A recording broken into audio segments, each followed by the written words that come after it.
हुकूमत और अपोजिशन के दरमियान मुज़ाकरात का पहला दौर खत्म। दोनों मुज़ाकराती कमेटियों का मुज़ाकरात जारी रखने पर इत्तेफाक। मुज़ाकराती कमेटी का आइंदा इजलास 2 जनवरी को होगा। इजलास में अपोजिशन अपना चार्टर ऑफ डिमांड देगी। एलामिया जारी। स्पीकर कौमी असम्बली अयाज सादिक की ज़ेर सदारत हुकूमत और अपोजिशन की कमेटी अरकान का पहला इन कैमरा इजलास पार्लियामेंट हाउस की कमेटी रूम नंबर 5 में हुआ। हुकूमत के 7 और PTI के 3 अरकान की शिरकत। स्पीकर अयाज सादिक की मीडिया से गुफ्तगू। कहा कि आज पहले मीटिंग में मुस्बत गुफ्तगू हुई, कुछ माजी और कुछ हाल की बातें हुई। इजलास का माहौल अच्छा था, मसाइल का हल निकलेगा।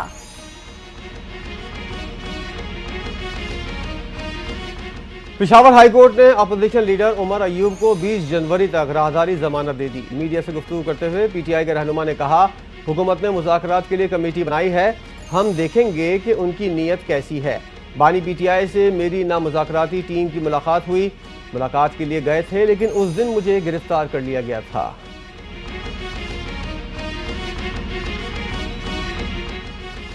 मुज़ाकरात में भी इस्टेब्लिशमेंट की मदद हासिल है। मजलिस वहदत मुस्लिमीन पाकिस्तान के सरबराह सेनेटर अल्लामा राजा नासिर अब्बास का दावा।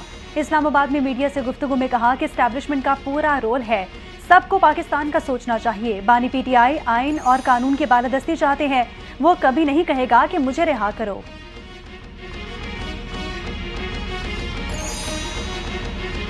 अगले इजलास में अपोजिशन तहरीरी मुतालबात पेश करेगी। असद कैसर ने आगाह किया, बाकी अरकान हंगामी इजलास में शरीक नहीं हो सके। नून लीग के सेनेटर इरफान सिद्दीकी की मीडिया से गुफ्तगू। कहते हैं दोनों जानिब से मुस्बत पेशरफ करार दिया गया है। दोनों तरफ से कहा गया कि मुज़ाकरात को जारी रहना चाहिए।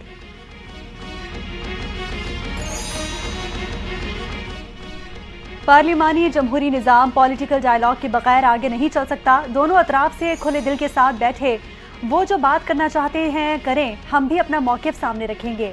हुकूमत और अपोजिशन के दरमियान मुज़ाकरात के पहले दौर के इख्तिताम के बाद राना सनाउल्लाह की मीडिया से गुफ्तगू। कहा कि दोनों फरीकैन एक दूसरे की बात सुने और फिर कोई रास्ता निकालें। अगर PTI हमें चोर कहती थी तो हम भी बहुत कुछ कहते थे। हमारा आज भी मौक़िफ़ है कि पॉलिटिकल डायलॉग ही आगे बढ़ने का वाहिद रास्ता है।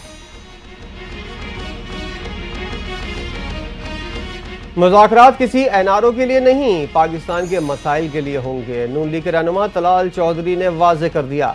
कहा, हुकूमत नेक नियति से हाथ बढ़ाती रही है, मुज़ाकरात धौंस धमकी से नहीं होंगे।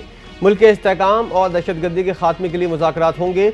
मुल्क को नुकसान पहुँचाने वालों के लिए माफ़ी मांगेंगे तो वक्त ज़ाया करेंगे।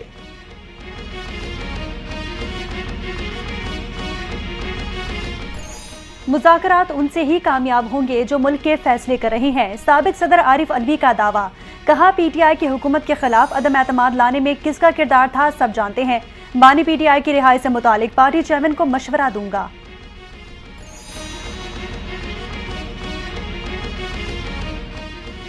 मौसमियाती तब्दीली आने वाली नस्लों के लिए खतरा है, निमटने के लिए इकदाम करने होंगे।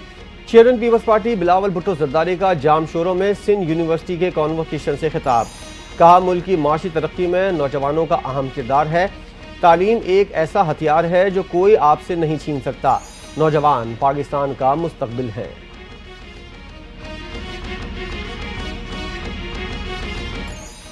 पाकिस्तान पीपल्स पार्टी और मुस्लिम लीग नून के दरमियान पंजाब में पावर शेयरिंग पर ब्रेक थ्रू का इम्कान। सदर मुमलिकत आसिफ अली जरदारी और वजीर आजम शहबाज शरीफ के दरमियान आज मुलाकात होगी। मौजूदा मुल्क की सूरत हाल, पावर शेयरिंग पर भी बातचीत होगी।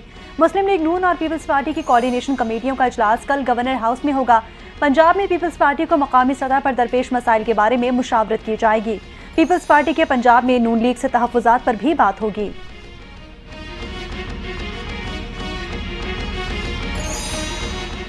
वज़ीर आला पंजाब मरियम नवाज ने हुनहार स्कॉलरशिप प्रोग्राम के दूसरे फेज का इफ्तिताह कर दिया।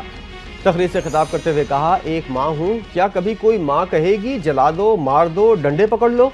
अपने बच्चे आराम से बैठे हैं और लोगों के बच्चे जेलों में रुल रहे हैं। ऐलान किया 30,000 स्कॉलरशिप दे रही हैं। कोशिश है अगले साल स्कॉलरशिप को 50,000 तक लेकर जाऊँ। स्कॉलरशिप तलबा का हक है, मैं इसे फ़र्ज को पूरा करूँगी।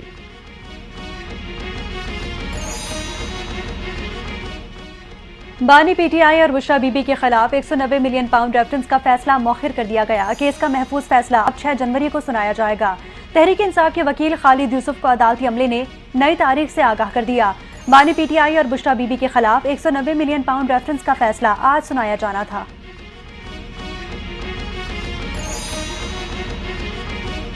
बी चौक एहतजाज केस में शिबली फराज की 5 मुकदमात में अबूरी जमानतें मंजूर। इंसदाद दहशतगर्दी अदालत ने 5-5 हज़ार रुपए मचलकों के एवज रहनुमा PTI की अबूरी जमानतें 17 जनवरी तक मंजूर कर लीं। शिबली फराज के खिलाफ थाना मारगला, थाना तरनौल, थाना आबपारा और थाना कोहसार में मुकदमात दर्ज हैं।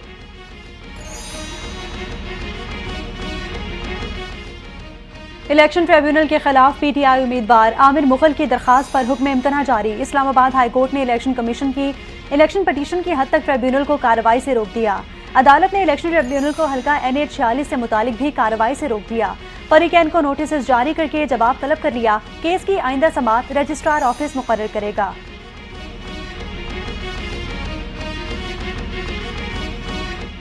वज़ीर आला सिंध मुराद अली शाह का मलीर एक्सप्रेसवे का दौरा। जान सादिक ब्रिज से शाह फैसल तक के पोर्शन का जायजा लिया।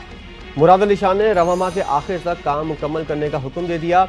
कहा शाह फैसल इंटरचेंज से एयरपोर्ट तक हर किस्म की तजावुज़ात को ख़त्म किया जाए। मलीर एक्सप्रेसवे शाह फैसल इंटरसेक्शन से जिन्ना टर्मिनल का सफ़र 15 मिनट हो जाएगा।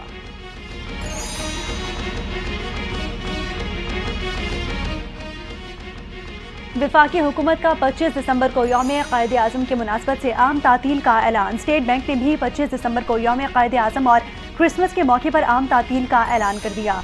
दीगर बैंक और मालियाती इदारे भी 25 दिसंबर को बंद रहेंगे।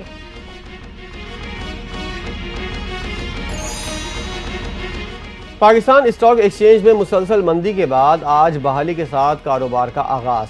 स्टॉक मार्केट में 4000 से ज़ायद पॉइंट्स की तेजी रिकॉर्ड। 100 इंडेक्स 4273 पॉइंट इजाफे से 1,13,786 की सतह पर बंद हुआ।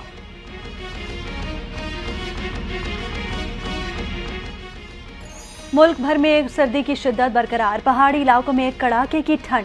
बर्फबारी के बाद वादी शोगरान के हुस्न में मजीद इजाफा। सयाह बर्फ में लिपटी वादी का नजारा करने शोगरान पहुंचे। लाहौर के मुख्तलिफ इलाकों में बारिश, सर्दी बढ़ गई। महकमा मौसमियात ने मुल्क भर में मजीद सर्दी में शिद्दत की पेशगोई कर दी।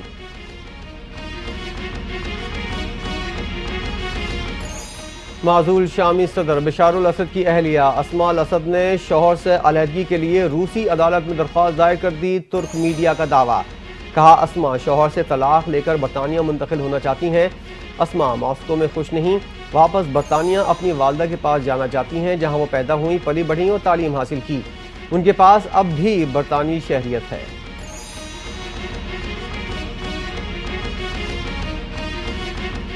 मारूफ सेनेगाली टिकटॉकर ख्वाबे लेम ने उम्रे की सादत हासिल कर ली। सोशल मीडिया पर ख्वाबे लेम ने बैतुल्लाह से तस्वीर और वीडियोस शेयर कर दी। लिखा कि सिर्फ अल्हम्दुलिल्लाह कहना चाहता हूँ। खुदा ने मुझे सब कुछ दिया है, बिलखुसूस उसने मुझे आगे बढ़ने और अपने ख्वाबों पर यकीन करने की ताकत अता की है। जिंदगी में बहुत से मुश्किलात का सामना किया। जब सब कुछ नामुमकिन नजर आता था तो ये मेरा ईमान था जिसने मुझे साबित कदम रखा।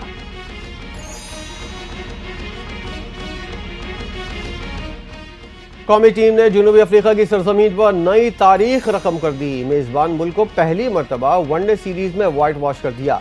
सीरीज के तीसरे और आखिरी वनडे मैच में पाकिस्तान ने जनूबी अफ्रीका को 36 रन से शिकस्त दी। साइम अय्यूब की सीरीज में एक और सेंचुरी। 91 गेंदों पर 101 रन बनाकर मैन ऑफ द मैच और मैन ऑफ द सीरीज करार पाए।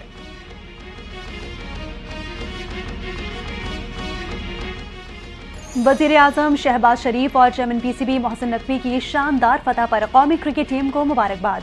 वज़ीर आज़म शहबाज शरीफ ने कहा कि कौमी टीम ने पूरी सीरीज के दौरान बेहतरीन खेल पेश किया। सीरीज के तमाम मैच अपने नाम किए। मोहसिन नकवी ने कहा टीम वर्क का नतीजा शानदार कामयाबी की सूरत में सामने आया है। पाकिस्तानी टीम के खिलाड़ी पूरे एतमाद नजर आए, जज्बे और मेहनत से खेले। चैंपियंस ट्रॉफी टूर्नामेंट में भी पाकिस्तानी टीम ऐसी ही कारकर्दगी का मुजाहिरा करेगी। और मलका तरन्नुम नूर जहां को मद्दाहों से बिछड़े 24 बरस बीत गए। उनके गाए हुए गीत और मिल्ली नगमे आज भी दिलों में जिंदा हैं। 10,000 से जायद गानों में अपनी आवाज़ का जादू जगाया। पाक भारत जंग 1965 के दौरान भी नूर जहां के मिल्ली नगमों ने कौम और फौज के हौसले बुलंद किए। नूर जहां को तमगा इम्तियाज़, सदाती तमगा बराए हुस्न कारकर्दगी और सितारा इम्तियाज़ जैसे एजाज़ात से नवाजा किया।